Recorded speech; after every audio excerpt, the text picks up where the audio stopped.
Voice IELTS একাডেমির পক্ষ থেকে সবাইকে আন্তরিক শুভেচ্ছা এবং সালাম জানিয়ে শুরু করছি। আসসালামু আলাইকুম। আজকে বরাবরের মতোই যে আমাদের এই যে রিডিং প্যাসেজের দ্বিতীয় দ্বিতীয় একটা ভিডিও নিয়ে হাজির হলাম। বিশেষ করে লিস্ট অফ হেডিং এর এই যে রিডিং প্যাসেজের যে বিভিন্ন ধরনের কোয়েশ্চেন থাকে, মাল্টিপল কোয়েশ্চেন থাকে, লিস্ট অফ হেডিং থাকে, চয়েস থাকে, ট্রু ফলস থাকে, এই ধরনের বিভিন্ন কিছু আছে। যাই হোক, এখানে তাদের মধ্যে লিস্ট অফ হেডিংটা হলো একটা টাফেস্ট কোয়েশ্চেন। অর্থাৎ এখানে আমি খুব সাবলীলভাবে এবং সহজভাবে লিস্ট অফ হেডিংটা আনসার কিভাবে করতে হয় সেটার গাইডলাইনটা দিব, এবং এটা নিয়ে আমার ভিডিওটা আজকে শুরু করব। আর যে বিষয়টা এখানে আমি উল্লেখ করতে চাচ্ছি সবচেয়ে সহজভাবে, সেটা হলো যদি আমি আমি এইটা এটা আমরা জানি যে প্রত্যেক 3টা পার্ট থাকে রিডিং প্যাসেজের, কিন্তু 3টা পার্টের মধ্যে এই 3টা প্যারাগ্রাফ দেওয়া থাকে। 3টা প্যারাগ্রাফে 20 মিনিট করে, অর্থাৎ 20 মিনিট করে 60 মিনিট সময় থাকে টোটাল। অর্থাৎ বুঝতে পারছেন যে সময়টা কত সংক্ষেপ। এই জন্য আমাদের করতে হবে কি, স্কিমিং করতে হবে। অর্থাৎ প্রত্যেকটা প্যারাগ্রাফকে লিস্ট অফ হেডিং এর আনসার দেওয়ার জন্য এই যে এটা একটা প্যারাগ্রাফ, এটা একটা প্যারাগ্রাফ, এটা একটা প্যারাগ্রাফ, এভাবে স্কিমিং করতে হবে। আর স্কিমিং করার আগে আমাদেরকে কি করতে হবে, এই যে লিস্ট অফ হেডিংটা একবার দেশের জন্য বি নাম্বারের প্যারাগ্রাফের কোনটা হবে এই list of heading. Paragraph C এর জন্য, এই যে প্যারাগ্রাফ সি এর জন্য এখান থেকে কোন লিস্ট অফ হেডিংটা আনসার হবে, প্যারাগ্রাফ ডি এর জন্য, ই এর জন্য, এফ এর জন্য, জি এর জন্য। এবার প্রত্যেকটা প্যারাগ্রাফের জন্য এই যে রিডিং প্যাসেজের মধ্যে দেওয়া আছে, এখান থেকে লিস্ট অফ হেডিং এর কোনটার সাথে ওই যে প্যারাগ্রাফগুলোর বর্ণনাগুলো সংক্ষেপে মিলে। অর্থাৎ লিস্ট অফ হেডিং হলো কি, পুরো সম্পূর্ণ একটা প্যারাগ্রাফকে, যেমন প্যারাগ্রাফ বি, এটাকে একটা লিস্ট অফ হেডিং এর মধ্যে একটা সংক্ষেপ কথার মধ্যে, যেমন আমরা সংবাদপত্রের মধ্যে যেভাবে দেখি যে প্রথমে তারা হেডিং বলে, এভাবে একটা পুরা ব্যাখ্যাটাকে একটা হেডিং এর মধ্যে নিয়ে আসে। এটাই আমাদেরকে বের করতে হবে, এবং এটাকে বের করার কতগুলো কৌশল আছে। প্রথমে আমাদেরকে এইটাতে চোখ বোলাতে হবে, অর্থাৎ স্কিমিং করতে হবে, এটার অর্থগুলো বুঝতে চেষ্টা করতে হবে, এবং কিওয়ার্ড গুলোকে আমাদের আন্ডারলাইন করতে হবে, যাতে আমরা প্যারাগ্রাফ থেকে ওইটার সাথে ম্যাচিং করতে পারি। অতএব আমি শুরু করতে যাচ্ছি। আর ভিডিওটি যদি আপনাদের কাছে উপকার মনে হয়, অবশ্যই আপনারা একটু লাইকস দিবেন লাইকস এবং শেয়ার করবেন, যাতে অনেকের কাছে এটা পৌঁছায় এবং উপকার আসে। আরেকটা বিষয়, যদি আপনারা জানেন যে রিডিং প্যাসেজ কিন্তু অনেকটাই টাফ। ইংলিশের 4টা মডিউলের মধ্যে আইএলটিএস এর যে 4টা মডিউল, এটার মধ্যে সবচেয়ে টাফ হয়েছে রিডিং। অতএব আমি বিশেষ করে, যারা বুঝবেন না অবশ্যই কমেন্ট করবেন, অথবা যে সেন্টেন্সটা বুঝবেন আমাকে কমেন্ট করবেন, অবশ্যই আমি এটা বুঝিয়ে দেবো। এটা হচ্ছে আইএলটিএস 6 এর। আমার কাছে এমনি কোনো বই না, এটা আমার ভাইয়ের একটা বই, ঠিক আছে? আমার ভাইয়ের বই থেকে আমি এটা এক্সপ্লেন করতেছি, আমার ছোট ভাইয়ের। আর আপনারা না বুঝলে অবশ্যই কমেন্ট করবেন, কমেন্টে লিখবেন। আর এমনিতে আমার যে এখানে আমাদের আইএলটিএস সেন্টার আছে, যদিও লোকাল পর্যায়ে, আপনারা ইচ্ছা করলে যোগাযোগ করতে পারেন, এবং এখানে আমাদের সাথে যোগাযোগ করতে পারেন। বিশেষ করে যে আইএলটিএস এর বিভিন্ন গাইডলাইনের জন্য অবশ্যই আমরা সেখানে গাইডলাইন দিয়ে থাকি। যাই হোক, এখন শুরু করলাম। এখন আমরা লিস্ট অফ হেডিং গুলো সংক্ষেপে পড়ে নিই। The reaction of ইনুইট community two climate change, অর্থাৎ ক্লাইমেট চেঞ্জের প্রতি যে ইনুইট কমিউনিটিটা আছে তাদের যে রিয়াকশনটা, এটা এখন কোন প্যারার মধ্যে এই জিনিসটা লেখছে, বি প্যারার মধ্যে, সি এর মধ্যে, ডি এর মধ্যে, কোনটার মধ্যে আছে, এটা আমরা বের করবো। তারপর আছে understanding of climate change remains limited, অর্থাৎ ক্লাইমেট চেঞ্জ নিয়ে যে বোঝাপড়াটা আছে, বোধগম্যতা বা বোঝাপড়াটা আছে, এটা রিমেইনস লিমিটেড, অর্থাৎ সীমাবদ্ধই রয়ে গেল। এটা সীমাবদ্ধই রয়ে গেল, অথবা সীমিতই রয়ে গেল। তারপরে লেখা আছে অল্টারনেটিভ সোর্স অফ, আচ্ছা আমরা এখানে রিয়াকশনটা দিয়ে দিই, রিয়াকশন এবং ক্লাইমেট চেঞ্জ কোন জায়গায় আছে দেখবো। তারপর understanding climate change remain, climate চেঞ্জের নিয়ে বোঝাপড়াটা রিমেইন লিমিটেড, অর্থাৎ লিমিটেড রইল। তারপর লিখলাম যে alternative source of essential supply, অর্থাৎ এসেনশিয়াল সাপ্লাই তো আপনারা বোঝেন, অপরিহার্য যে সরবরাহ সমূহ, এগুলার যে উৎস, সেটার বিকল্পটা কি, অর্থাৎ alternative sources of essential supply, অর্থাৎ গুরুত্বপূর্ণ সরবরাহের উৎসের বিকল্প কিতা, ঠিক আছে? এটা আমরা দেখবো এসেনশিয়াল সাপ্লাই সোর্স। তারপর হচ্ছে রেসপেক্ট অফ ইনিউট অপিনিয়ন্স গ্রোস, অর্থাৎ ইনিউটদের যে অপিনিয়নটা, মতামতটা, সেটার জন্য যে রেসপেক্ট, এটা বাড়ে, অর্থাৎ গ্রোস হয় আর কি, বাড়ে, দিন দিন বাড়ে। ইনিউট অপিনিয়ন, এটা হচ্ছে কিওয়ার্ড। তারপরে হেলদিয়ার চয়েস অফ ফুড, খাদ্যের যে হেলদিয়ার চয়েস, অর্থাৎ সবচেয়ে ভালো চয়েস, এটা। আরেকটা আছে ডিফিকাল্ট ল্যান্ডস্কেপ, অর্থাৎ কঠিন ল্যান্ডস্কেপ মানে কি, ভূখণ্ড, এটা। তারপর 7 number negative effects on wellbeing. আপনাদের এখানে এক্সপ্লেন করার স্বার্থে এবং বোঝানোর স্বার্থে আমি একটু সময় নিতেছি, বাট আপনারা যখন রিডিং প্র্যাকটিস করবেন বা লিস্ট অফ হেডিং প্র্যাকটিস করবেন, সেক্ষেত্রে কিন্তু আপনারা টাইমটা অবশ্যই নোট করবেন।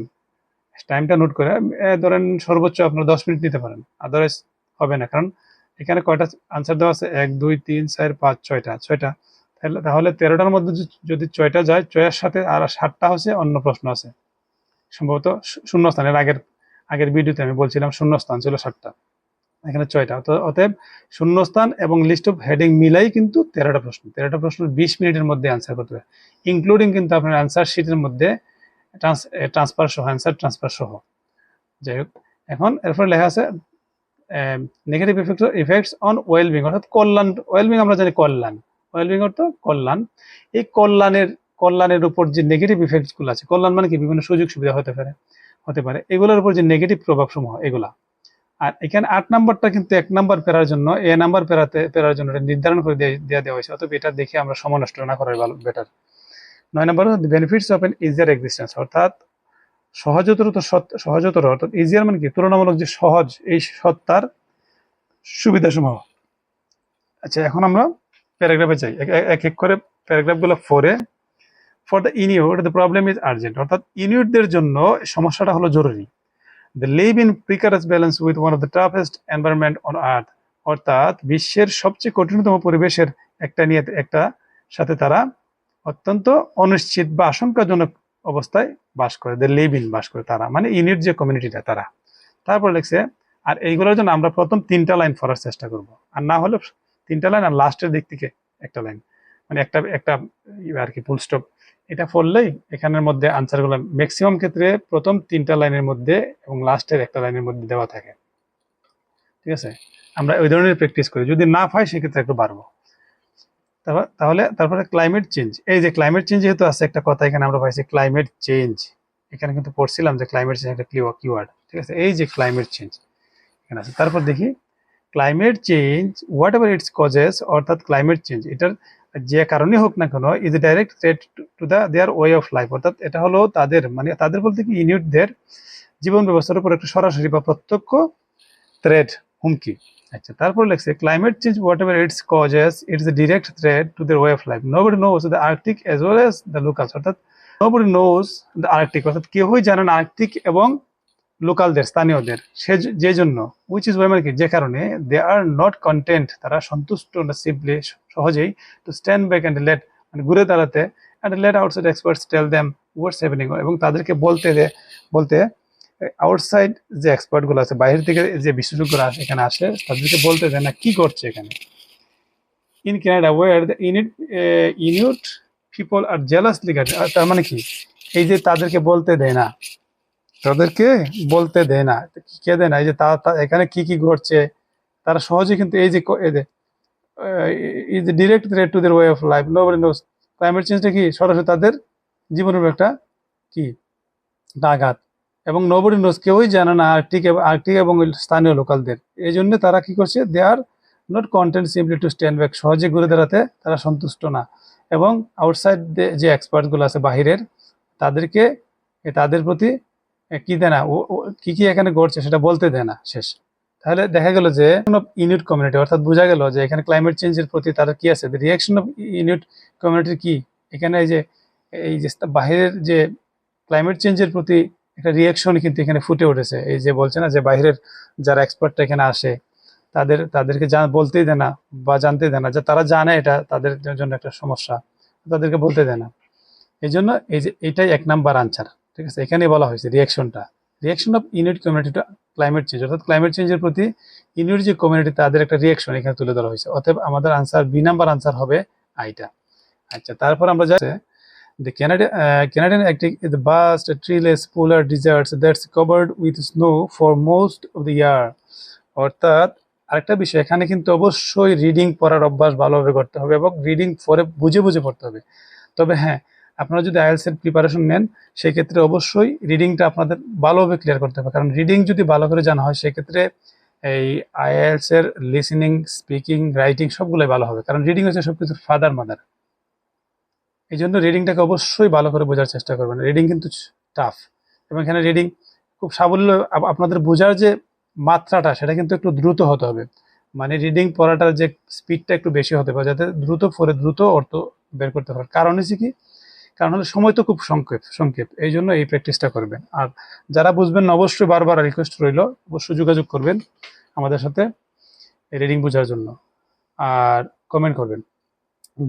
দেখা কানাডিয়ান আর্কটিক বাস্ট ট্রিলেস পোলার ডিজার্ট, অর্থাৎ কানাডিয়ান যে আর্কটিকটা এটা কি বাস্ট বিশাল গাছবিহীন মেরু, মেরু মেরু মানে মেরুর কাছাকাছি যে ডিজার্ট, মানে ডিজার্ট মানে কি আমরা জানি যে মরুভূমি, যেটা ঢাকা থাকে উইথ স্নো বরফ দিয়ে ফর মোস্ট অফ দেয়ার বছরের অধিকাংশ সময়। তারপরে ভেঞ্চার ইন্টু দিস টেরেইন, যদি কেউ এটার মধ্যে কি করে ভেঞ্চার করে মানে কি দুঃসাহসিক অভিযান করে বা ঝুঁকিপূর্ণ অভিযান করে ইনটু দিস টেরেইন অর্থাৎ এই টেরেনের মধ্যে, and you get some idea of the hardships facing anyone who calls this home, অর্থাৎ আপনি কিছু যে কেউই এটাতে যারা এটাকে হু কল দিস হোম, যেটা এই যে এই ভূখণ্ডটাকে বাড়ি বলে জানে, তারা তাদের যে কেউই মোকাবেলা করতে পারে এমন কি হার্ডশিপ মানে কঠিন কঠিন যে বিষয়গুলো, হার্ডশিপ অর্থাৎ কঠিন পরিস্থিতির এগুলোর ধারণা, সাম আইডিয়া অফ দ্য হার্ডশিপ অর্থাৎ কঠিন অসুবিধার কিছু ধারণা তারা পেতে পারে। তাহলে বোঝা গেল এখানে কি এটা একটা ট্রিলেস পোলার ডিজার্ট, তারপরে এই যে বাস ট্রিলেস পোলার ডিজার্ট, বরফ দিয়ে অধিকাংশ সময় ঢাকা থাকে, তারপরে এই ভূখণ্ডের মধ্যে কিছু বিপদের কঠিন সমস্যার সম্মুখীন হতে পারে, এগুলা সব লেখা আছে। এরপর লেখছে farming is out of question, nature offers meagre picking অর্থাৎ সুবিধা সমূহ সবচেয়ে দুর্বল বা কম সুযোগ সুবিধা সমূহ প্রকৃতি দেয়, এবং ফার্মিং রয়েছে অসম্ভব ফার্মিং করা অর্থাৎ কোনো কিছু চাষাবাদ করা সেখানে আউট অফ কোয়েশ্চেন অর্থাৎ কি অসম্ভব অর্থাৎ ইম্পসিবল। এটা ইম্পসিবলের একটা আউট অফ কোয়েশ্চেন কি ইম্পসিবলের একটা সিনোনিম প্রেজেন্ট ইডিয়ামস দিয়ে তারা পড়ছে। এই ধরনের বিভিন্ন অ্যাঙ্গেল থেকে তারা বিভিন্ন ধরনের শব্দ যোগ করবে, প্রেজ দিবে, প্রেজেন্ট ইডিয়ামস দিবে, দিয়ে মানে বিষয়টা জটিল করে তুলবে। এটার মাধ্যমে যাচাই করা হয় যে স্টুডেন্টরা কতটুকু জানে গ্রামার, এবং গ্রামারের সাথে তারা গ্রামার অনুযায়ী তারা কতটুকু অর্থ মিলাইতে পারে, এগুলো স্ট্রাকচারটা তারা কিংবা স্ট্রাকচার কেউ তারা ডেভেলপ করতে পারে। এখন আমরা দেখি এখানে কিন্তু আছে এই যে বিভিন্ন কঠিন পরিস্থিতি বা এখানে কি আছে, the understanding climate change remains limited, এটা মিলে না। অল্টারনেটিভ সোর্স অফ এসেন, এখানে খাদ্যের যে সোর্স এগুলো কিন্তু বলাই হয় নাই। Respect for unit opinion growth, এটাও বলা হয় না, অর্থাৎ ইউনিট অপিনিয়ন যে বৃদ্ধি পায়, হ্যাঁ এই রেসপেক্ট ফর ইউনিট অপিনিয়ন অর্থাৎ ইউনিট অপিনিয়নের জন্য যে রেসপেক্ট এটা বৃদ্ধি পায় না, এটা না। হেলথ এর চয়েস ফুড খাদ্যের কথা বলেন। ডিফিকাল্ট ল্যান্ডস্কেপ, এই যে ডিফিকাল্ট ল্যান্ডস্কেপ কারণ একটু কঠিন ল্যান্ডস্কেপ ভূখণ্ড, এটা বলা হয়েছে। অতএব আমাদের এই প্যারাগ্রাফ সি হবে V1 আছে কি এইভাবে বার করতে হবে, এই কিওয়ার্ড গুলো দাগাইতে হবে, কিওয়ার্ডের সাথে কিছু সিনোনিম দেওয়া থাকবে, সিনোনিম অর্থাৎ প্যারাফ্রেজিং থাকবে, সিনোনিম দেওয়া থাকবে। এই সিনোনিম যত বেশি জানা হবে তত সহজ, কিন্তু অর্থ বোঝা সিনোনিম, ঠিক আছে। আর রিডিং পড়ার একটু স্পিড হতে হবে। নাম্বার ডিতে কি দেখছি দেখি আমরা বরাবরের মতো, life for the descendants of the Thule people is still, আপনার উচ্চারণটা দেখে নেন, ইজ স্টিল হার্শ, অর্থাৎ কি হার্শ মানে কি কঠিন, রুক্ষ কর্কশ কঠিন, আমরা এগুলো জানি। অর্থাৎ কি বলছে এখানে, লাইফ ফর দ্য ডিসেন্ডেন্টস অর্থাৎ মানে বংশধরগণ যারা, তাদের যে জীবন, বংশধর মানে ডিসেন্ডেন্ট মানে কি পূর্বপুরুষ অথবা বংশধর আর কি। Life for the descendants of the Thule পিপলদের যে বংশধর, তাদের জন্য লাইফটা হলো এখনো কঠিন, রুক্ষ কর্কশ কঠিন। Nunavut is 1.9 million square kilometers of rock and ice and handful of islands around the North Pole, অর্থাৎ নর্থ পোলের আশেপাশে একগুচ্ছ দ্বীপ, মুষ্টিমেয় অত স্বল্প সংখ্যক দ্বীপ আছে। এবং নুনাবতটা কি 1.9 মিলিয়ন স্কোয়ার কিলোমিটার, যেটার মধ্যে কি আছে রক এবং আইসের তৈরি, আইস দিয়ে তৈরি কি 1.9 মিলিয়ন স্কোয়ার কিলোমিটার এই দ্বীপটা, নুনাবত যে ভূখণ্ডটা। এবং এটার মধ্যে স্বল্প সংখ্যক কি আছে আইল্যান্ড আছে, নর্থ পোল অর্থাৎ উত্তর মেরুর চারপাশে স্বল্প সংখ্যক কি আছে আইল্যান্ড আছে আর কি, মানে দ্বীপ আছে। তারপর লাগছে it's currently home to 2500 people, অর্থাৎ এটা বর্তমানে 2000 মানে হোম টু মানে কি বর্তমানে এটাতে 2500 জন লোক বাস করে। All but handful of them indigenous in it, অর্থাৎ অলবার্ট বলতে কি এটা সিনোনিম বুঝতে হবে। অলবার্ট তো আমরা জানি বললে যে অ্যাবাউট মানে কি প্রায়, অ্যাবাউট প্রায়, অলমোস্ট প্রায়, ঠিক আছে, অ্যারাউন্ড প্রায়, ঠিক আছে, নিয়ারলি প্রায়, অলবার্ট প্রায়, এই ধরনের অনেকগুলো সিনোনিম আছে। এই সিনোনিমগুলো বলতে সহজ হয়। All but handful of them indigenous in it, অর্থাৎ তাদের সেগুলোর প্রায় অল্প সংখ্যক হলো কি ইন্ডিজিনাস পিপল। ইন্ডিজিনাস মানে কি স্থানীয়, অর্থাৎ 2,500 যে পিপল আছে তাদের মধ্যে অল্প সংখ্যক হয়েছে স্থানীয়, এর মানে বোঝা গেল অন্য জায়গা থেকে আসছে। তারপর আরো পরে আগে যাই, ওভার দ্য ফার্স্ট 440 ইয়ার্স, অর্থাৎ বিগত 40 বছর ধরে most have abandoned their nomadic ways and settled in the territories as 28 isolated communities, অর্থাৎ বলছে যে বিগত 40 বছর ধরে অধিকাংশ মানুষ যারা সেখানকার তারা কি করছে, তাদের নমেডিক যে ওয়েটা, জীবন ব্যবস্থাটা, অর্থাৎ নমেডিক মানে জায়গা জায়গায় যাযাবর জীবন আর কি, ওই যে বাদদা, আমরা তাদের যে বাইদা আছে তাদের মতো এক এক জায়গা থেকে আরেক জায়গায় যাওয়ার যে বিষয়টা, এটা বলা হয় নমেডিক। হ্যাঁ, ওই জিনিসটা তারা পরিত্যাগ করেছে, হ্যাভ অ্যাবান্ডন্ড অর্থাৎ পরিত্যাগ করেছে, অ্যান্ড সেটেলড ইন এবং বসতি স্থাপন করেছে দ্য টেরিটরিজ 28 টেরিটরিজ মানে কি ভূখণ্ডটির 28 আইসোলেটেড কমিউনিটিস, অর্থাৎ 28টি বিচ্ছিন্ন কমিউনিটিতে। বাট দে স্টিল, কিন্তু তারা এখনো rely heavily on nature to provide food and clothing. এই যে ফুড এবং ক্লোথিং এর কথা এখানে আসছে, আমরা এইটা কিন্তু পড়ছিলাম, এই জন্য প্রথমে লিস্ট অফ হেডিংটা এক দুইবার পরে নিতে হবে মানে বোঝার জন্য, আর আন্ডারলাইন করতে হবে। তাহলে দেখি, বাট দে স্টিল রিলাই, এখানে রিলাই মানে নির্ভর করে, হেভিলি মানে ব্যাপকভাবে, অন নেচার অর্থাৎ প্রকৃতির উপর, to provide food and clothing, অর্থাৎ খাবার দাবার এবং খাদ্য প্রকৃতির উপর নির্ভর করে। দেখি আমরা খাদ্য এবং দেখি এই যে একটা কথা লেখছে, দেখি এই রিয়াকশন তো গেল, আন্ডারস্ট্যান্ডিং গেল, alternative source of essential supply. Alternative source of essential supply, essential মানে কি অতীব জরুরি, যে জরুরি সরবরাহের, এসেনশিয়াল বিকল্প উৎস। আচ্ছা, এখানে কিন্তু কথা বলছে, এরপর আবার আমরা দেখি এখানে কিন্তু ক্লিয়ার হইতেছে না বিষয়টা, যে হ্যাঁ অল্টারনেটিভ সোর্সের সম্বন্ধে বিকল্প উৎসের কথা বলে নাই। আচ্ছা দেখি এখানে কি আছে, এখানে লেখছে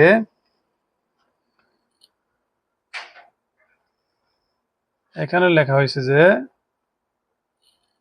provision available in local shops have to be flown into Nunavut on one of the most costly air network in the world, or brought by supply ships during a few ice-free weeks of summer। অর্থাৎ বলতেছে যে স্থানীয় local শপগুলোতে যে পর্যাপ্ত provision মানে কি রসদ আছে বা খাবার আছে, সেগুলিকে হ্যাভ টু বি ফ্লাউন মানে কি ফ্লাই করাতে হয়, হ্যাভ টু বি ফ্লাই করাতে হবে ইন্টু নুনাবতের মধ্যে, on one of the most costly air network in the world, অর্থাৎ বিশ্বের সবচেয়ে ব্যয়বহুল যে নেটওয়ার্ক মানে বিমান নেটওয়ার্ক, সেটার মাধ্যমে নুনাবতে আনতে হয়, অথবা ব্রড আনতে হয় বাই সাপ্লাই শিপ, অর্থাৎ সাপ্লাই যে সরবরাহ যে মানে পণ্যবাহী যে শিপগুলো আছে সেগুলোর মাধ্যমে, ডিউরিং অর্থাৎ একটা নির্দিষ্ট সময়, during the few ice free weeks of summer, অর্থাৎ গ্রীষ্মের কিছু মানে কি আইস ফ্রি মানে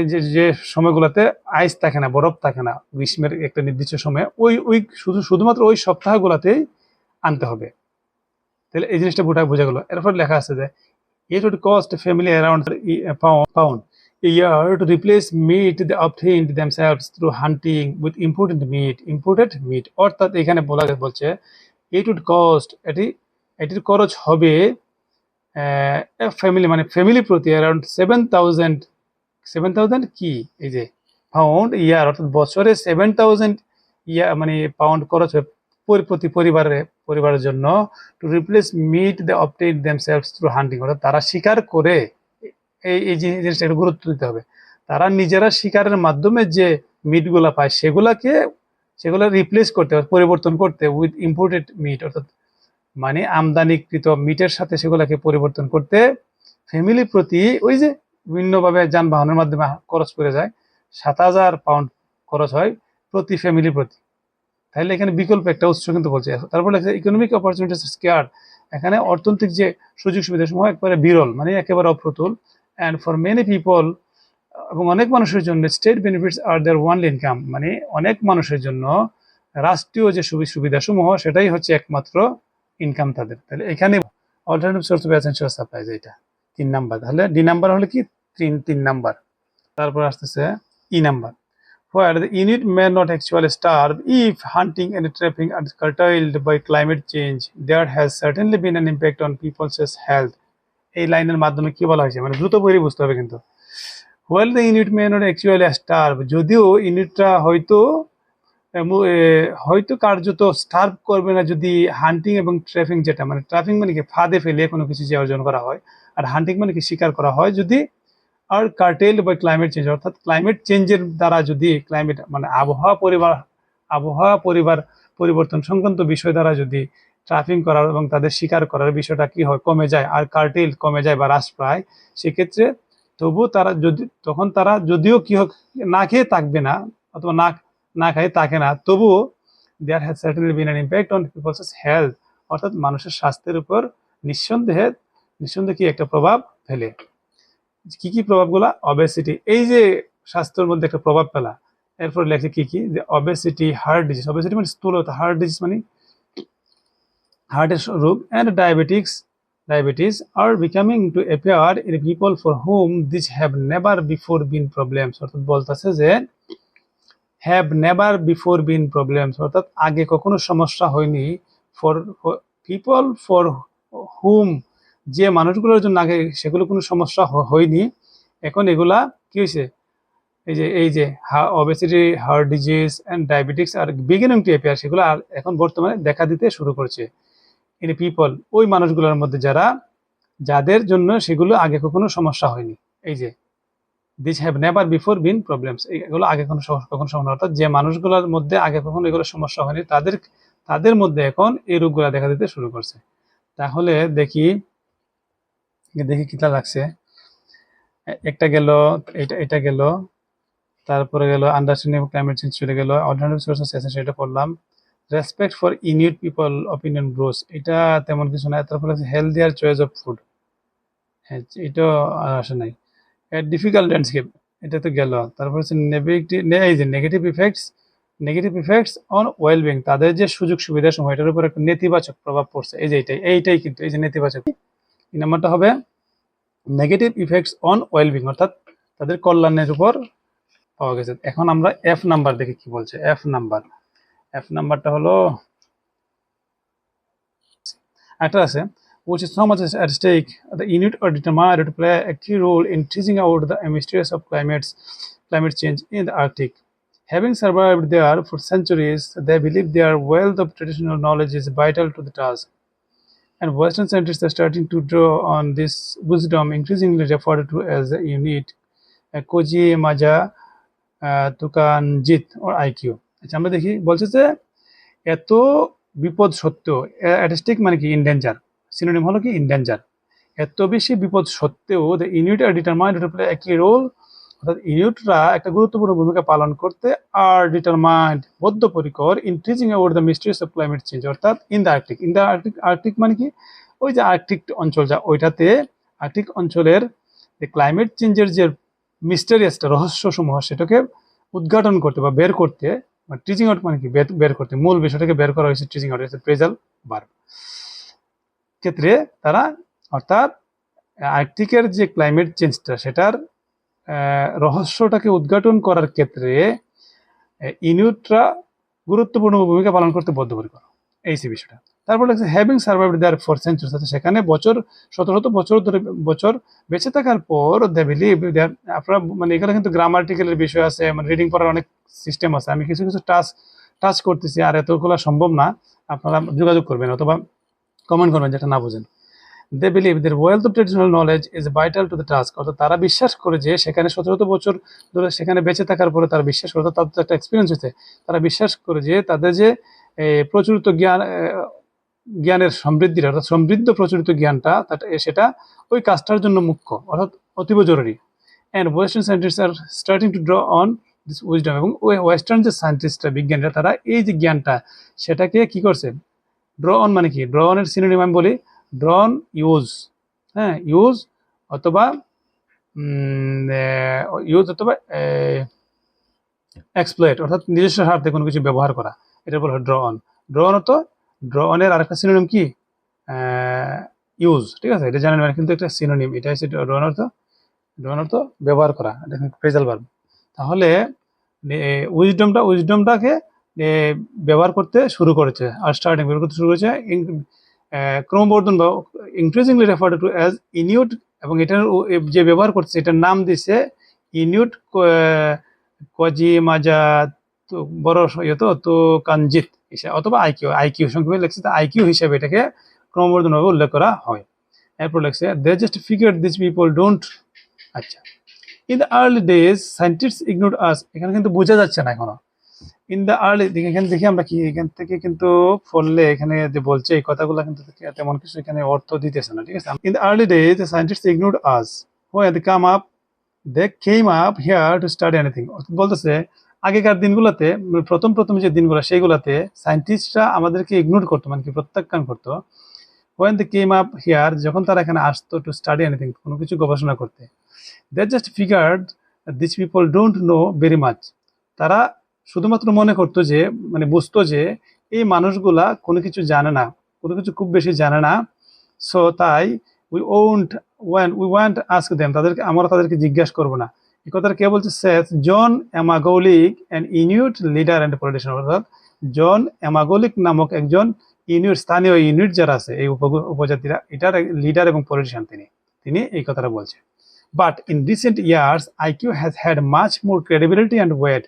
কিন্তু সাম্প্রতিক বছরগুলোতে আইকিউর রয়েছে বা আছে অনেক বেশি বিশ্বাসযোগ্যতা এবং ওয়েট মানে কি ওজন আমরা জানি, বাট এটা কিন্তু গ্রাস্প করতে হবে। এগুলোই কিন্তু রিডিং এর কৌশল, এগুলা অনেক মারাত্মক জিনিস। ওয়েট এখানে ওজন না, এখানে ওয়েটের অর্থ হবে কি গুরুত্ব। তাহলে দেখেন যান, কিন্তু সাম্প্রতিক বছরগুলোতে আইকিউর অনেক বেশি বিশ্বাসযোগ্যতা এবং গুরুত্ব রয়েছে।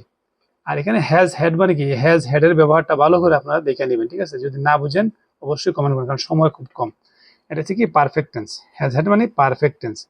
বাট হ্যাজ এখানে আছে অর্থেই, কিন্তু এটা পারফেক্ট টেন্সের রূপ দিয়েছে। কারণ আমরা জানি যে অতীতের একটা নির্দিষ্ট সময় থেকে বর্তমান পর্যন্ত আছে, অর্থাৎ একটা নির্দিষ্ট সময় যাবত আছে হলে এটা কি হয়, এটা পারফেক্ট টেন্স হয়। আর এখানে হ্যাডটা হয়েছে, এই যে পারফেক্ট টেন্স, হ্যাডটা হয়েছে মূল ভার্ব আর এটা হচ্ছে অক্সিলারি ভার্ব। হ্যাজ হ্যাড মানে কি আছে।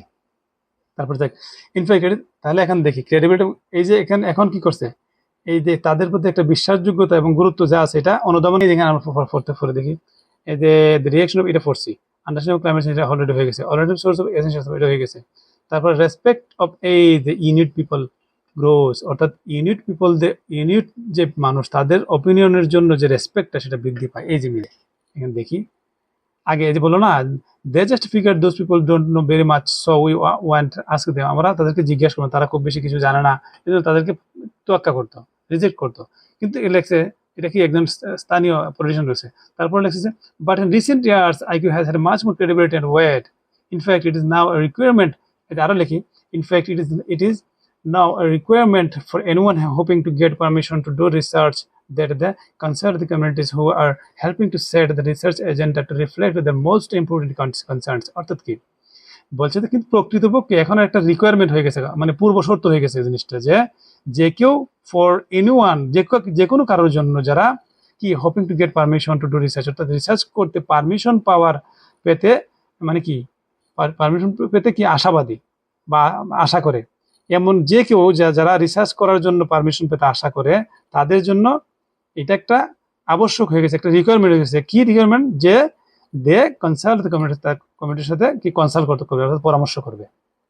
অর্থাৎ এখন সম্মানটা তো বোঝা যায় না, যে তাদের মতামতের একটা ভ্যালু আছে এখন। এবং যারা কি করছে, who are helping to set the research agenda, অর্থাৎ তারা যারা কি করে, যে স্থানীয় লোকরা কি করে, যে রিসার্চ এজেন্ডাকে শুরু করতে হেল্প করছে, হ্যাঁ, two reflect the most important concern, অর্থাৎ তাদের যে বিভিন্ন উদ্বেগ আছে, উৎকণ্ঠা আছে, সেগুলোকে তুলে ধরতে।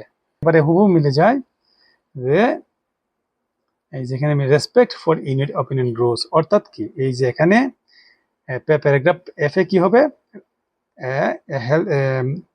রেসপেক্ট ফর, অর্থাৎ আইভি নাম্বারটা একেবারে হুবহু মিলে গেছে। এখন না বুঝলে কিন্তু এই যে অনেকে বলে শর্টকাট, যে আপনারা এই করবেন সেই করেন, এই কিওয়ার্ড দেখেন, এই সংক্ষেপ এই করবেন, আসলে এগুলো কোনোটাই কাজে আসবে না। ইংলিশ বুঝতে হবে, ঠিক আছে। আর বোঝার জন্য আপনাকে কিছু গাইডলাইন্স আছে, এগুলো ফলো করতে হবে। আপনারা অবশ্যই যোগাযোগ করবেন এবং কমেন্টে লিখবেন। সাম scientist doubt the value of traditional knowledge because the occupation of the Arctic doesn't go back far enough। অর্থাৎ কি সাম সায়েন্টিস্ট, কোনো বিজ্ঞানী ডাউট করে the value of traditional knowledge, অর্থাৎ যে ট্রেডিশনাল যে নলেজটা তাদের, সেটা নিয়ে কি করে তারা, ট্রেডিশনাল নলেজের যে মূল্যবোধটা সেটাকে তারা ডাউট করে, সন্দেহ করে। Because the occupation of the Arctic doesn't go back far enough, অর্থাৎ আর্কটিকদের যে অকুপেশনটা, পেশাটা, অকুপেশন অর্থাৎ কি পেশাটা, সেটা খুব বেশি আগে না, আগে ফিরে যায় না, অর্থাৎ কি এই জিনিসটা মানে বেশি আগের থেকে তারা এটা করে আসতেছে না, এর মানে ওইটারে দেখা গেছে, অর্থাৎ এক্সপিরিয়েন্সটা তাদের তেমন বেশি না।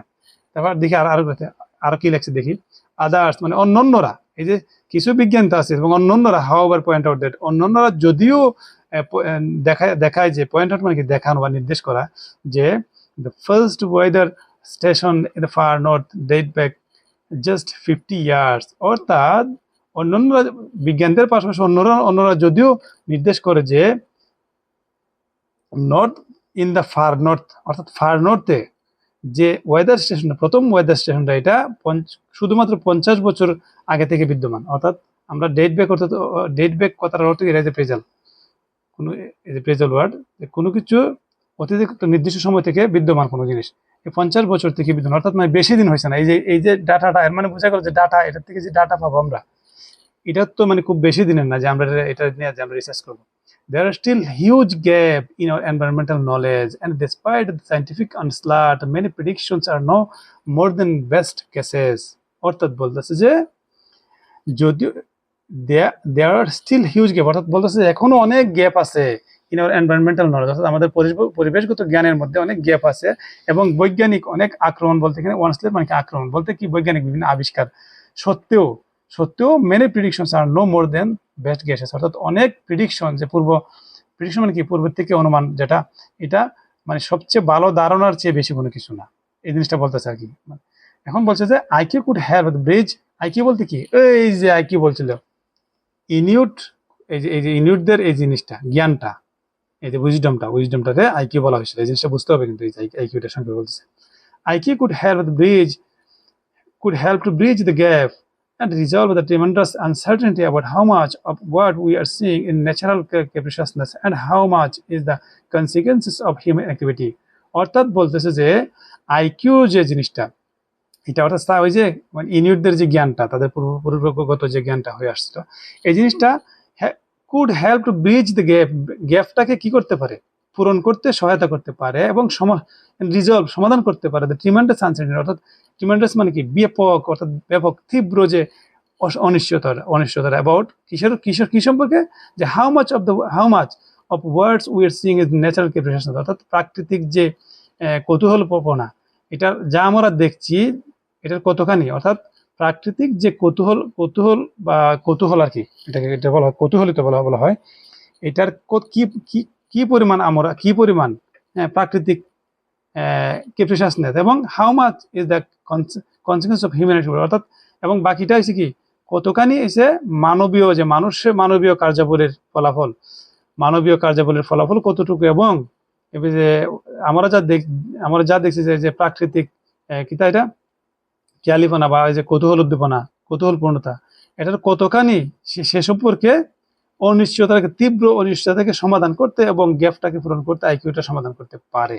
কিন্তু এখানে কিন্তু একবার ডাইরেক্ট বলছে না যে এই করতে পারবে সেই করবে, 100% করবে সমাধানটা বলে নাই। এই জন্য কি হয়েছে দেখি যে রিয়াকশন এটা তো হয়ে গেছে, understanding climate change remain alternative source of essential supplies হয়ে গেছে, হেলথ চয়েস অফ ফুড, এটা তো মিলে না, ডিফিকাল্ট ল্যান্ডস্কেপ এটা মিলে না, নেগেটিভ ইম্প্যাক্ট এটা হয় না, the benefits of an easier existence এটা তো হয় না, যে বিদ্যমান কোনো সত্তার সুবিধা সমূহ এটা তো মিলে না। তারপর দেখি the reaction of unit community climate change, এটা তো হয়ে গেছে অলরেডি। আন্ডারস্ট্যান্ডিং অফ ক্লাইমেট চেঞ্জের বোঝাপড়ার রিমেইনস লিমিটেড, মানে সীমিত রয়ে গেল, অর্থাৎ ক্লাইমেট চেঞ্জ নিয়ে যে বোঝাটা, মানে আমরা ধারণাটা কিভাবে কি হতে পারে, এটা এখনো সীমিত, এই যে এটা মিলছে, অর্থাৎ ক্লাইমেট চেঞ্জের নিয়ে বোঝাপড়াটা সীমিত রয়ে গেছে, এখানে কিন্তু কোনো সমাধান দিচ্ছে না, অতএব জি নাম্বার হচ্ছে এইটা, ক্লাইমেট চেঞ্জ রিমেইন। আচ্ছা যাক, এখন শেষ করে দিয়ে, ভিডিওটা অনেক লম্বা হয়ে গেছে তো বোঝানোর সাথে একটু লম্বা করছি, আপনারা বুঝে নেবেন এবং যোগাযোগ করতে চেষ্টা করবেন, এবং কমেন্টে যে সেন্টেন্সগুলো বুঝেন অবশ্যই আমাকে বলবেন। আসসালামু আলাইকুম।